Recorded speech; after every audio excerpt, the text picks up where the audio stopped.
Our next fire session is called Forge Your Future.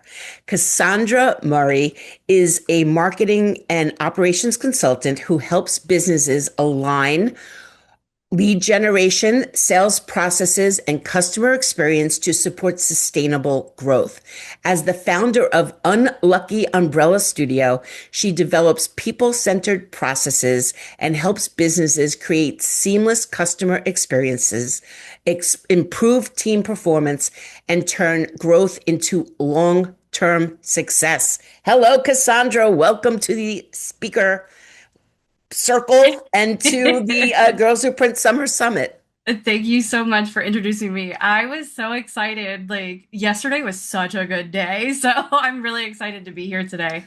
We are really thrilled to have you, and we also have a full circle moment in the fact that Gallo Fraga is Hmm. somebody who's actually spoken at Girls Who Print events because he set up such an amazing culture in his company, and he brought all of the his employees, all of you knew there was a lot of women to a Girls Who Print event, and then stayed in touch. And you worked with him, and he recommended you to join this event, and here you are. So thank you so much for joining. I'm going to pop off screen, and you go for it.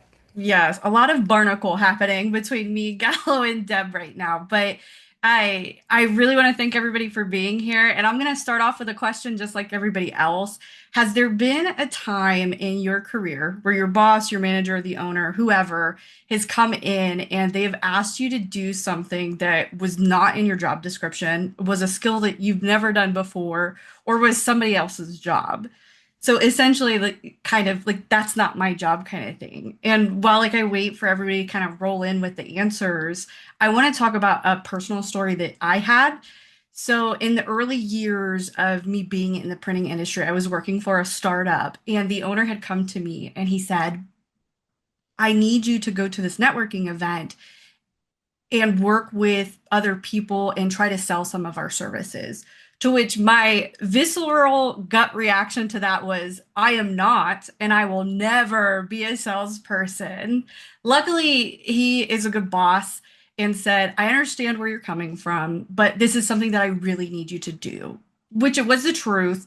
We were only a two-person company. He had already exhausted his network at that point. We needed new sales rolling in from new clients.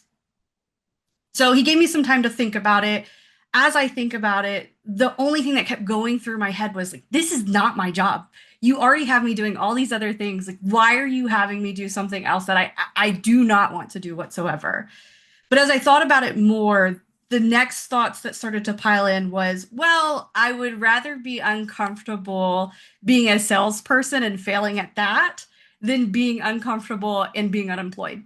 In the sense of maybe the business goes under because we don't get enough sales, or he replaces me with somebody who will do this sales position along with the other tasks. So I decided to move forward with going to those networking events, selling our services. Looking back on it now, one thing I realize is I'm a pretty good sales rep. And it's not in the sense that I originally thought being a sales rep would be. I definitely put my own spin on sales. I have my own values that I like to follow when it comes to sales, but that led me to having a skill set that was extremely valuable, not only for that business, but for me growing into my own business owner. And looking back again, the one thing that I noticed is all the opportunities that completely changed the trajectory of my career or my life were ones that weren't in my job description. So I want to kind of talk a little bit more about my full story. I was never in the printing industry. This was kind of my first job into the industry from college was printing. Growing up, I was born and raised here in Columbus, Ohio, and I come from a family of generational poverty. My parents were poor, my grandparents were poor, my great grandparents were poor. This was something that has plagued my family for literally hundreds of years. We lived in the working poor economy, which didn't help when at the age of 5, I must have decided to continue the family tradition because I made the decision that I wanted to be an artist. And that's what I wanted to do for a living, which everybody knows artists aren't artists because of the high paying salary or the Bugattis that they drive. So I attended a local art school and I got a degree in both my in bachelor's of fine arts. I focused in illustration and graphic design. My first job out of college was this startup for a brand new printing company. And I remember the initial interview so vividly because after the owner had interviewed me, he told me, let's go and look at the shop.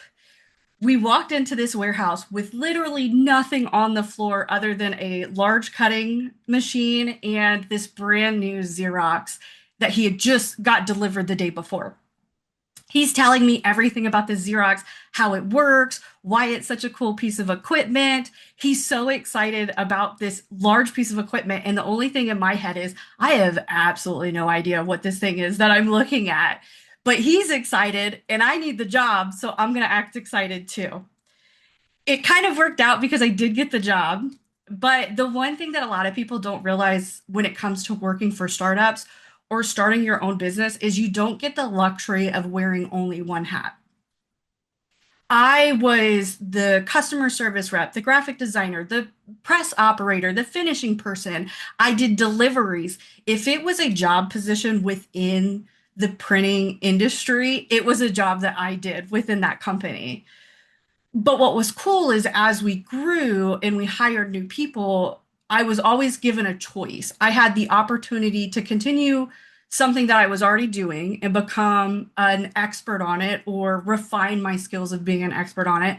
Or I had the opportunity to explore new skills. So I would give up the thing that I was an expert on to the new hire that we brought in and train them up to be an expert while I got to try new skill sets, new software, new equipment.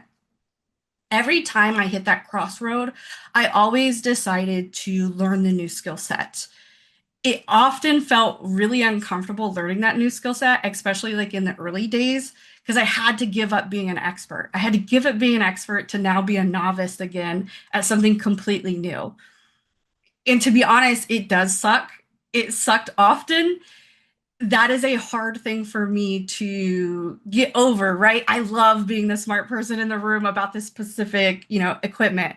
But when I got to that point where I am no longer a novice and I've become naturally an expert on this new thing that I'm learning, I felt so accomplished. It's those moments of we get a new piece of equipment and I learn how to run it, and an employee comes to me and says, "Hey, Cassandra, I'm struggling with this one problem." And instinctively, without even having to think, I go, "Oh, you just need to do XYZ." And that'll solve that problem for you. That gave me so much fulfillment, and I felt so accomplished and ready to move on to the next thing to learn.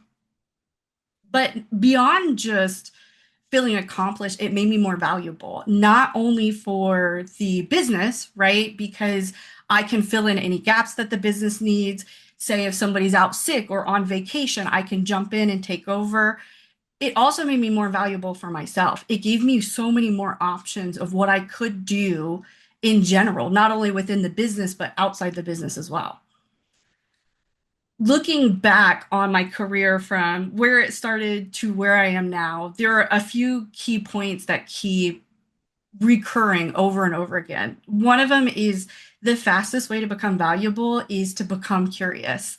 It's a common theme that I'm seeing in the summit altogether, people talking about being lifelong learners.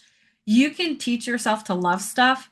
And if you can teach yourself anything to learn to love learning. Being curious and learning new pieces of equipment, new software, learning what your coworkers do day in and day out, what their job comprises of, that can be so helpful for you. The other thing to take into account is even if your current employer doesn't match the value of knowledge that you're bringing, somebody else will. It is a well-known secret that making more money often requires you to leave your job for another job to get that pay bump. That's where having all of that knowledge is such a good asset when trying to apply for new work. And knowledge is the one thing that they can't take from you. They can take your pay, they can take your job title, they can take so much from you, but they cannot literally take what you learned on the job when you leave that job for another job.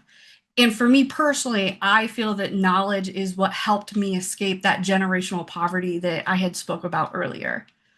So I'm going to give everybody three tidbits of advice or actionable items that you can start doing today to start moving yourself forward and forging that future. And the first one is let go of being an expert.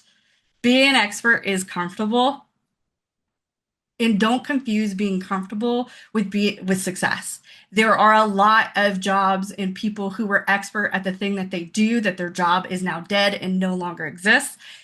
Specifically in the printing industry, because technology is evolving, I always like to talk about strippers. Strippers were paid so much money back in the day until computers came along and replaced the work that they did.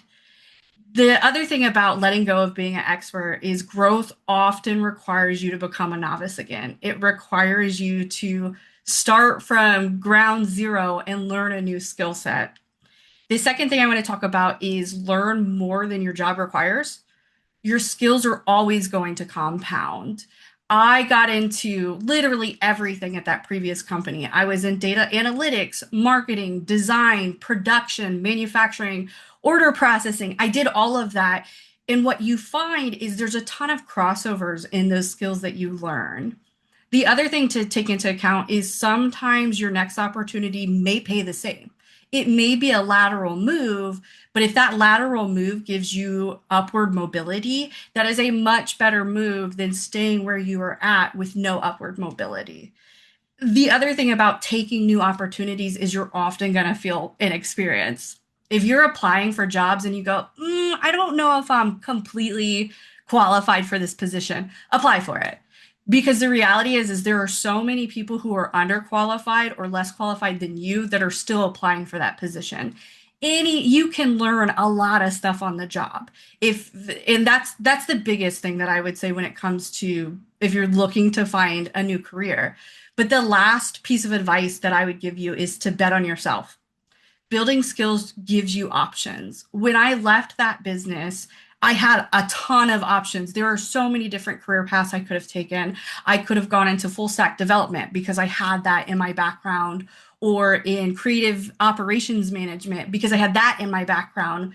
But the more that I thought about working for somebody else, there was something eating away at me, like this little voice in my head, and the voice kept saying, "I've worked so hard for somebody else. What would it be like if I worked that hard for myself?" And I couldn't get that out of my head at all, ever. And that's why I decided to start my business. I took a huge risk and a huge bet on myself. I'll officially be 2 years in on the business next year, but it paid off. I'm still in business. I'm still growing. I'm still focusing on my business and doing more for it. If you can bet on anyone, bet on yourself. And then the last thing that I'll leave you all with is this little quote that I came up with it, which is your future is not something you wait for, it's something you forge.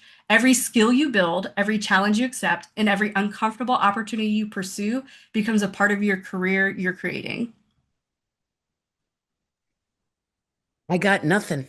It was absolutely incredible. You you bet on yourself, and that's what Girls Who Print is all about. And I am just so thrilled and honored that you came to share your story here on the Summer Summit. And when you go into the chat, you're going to be very excited about the impact that you've had already. You'll be back for the panel. Thank you so much for joining us today. Thank you.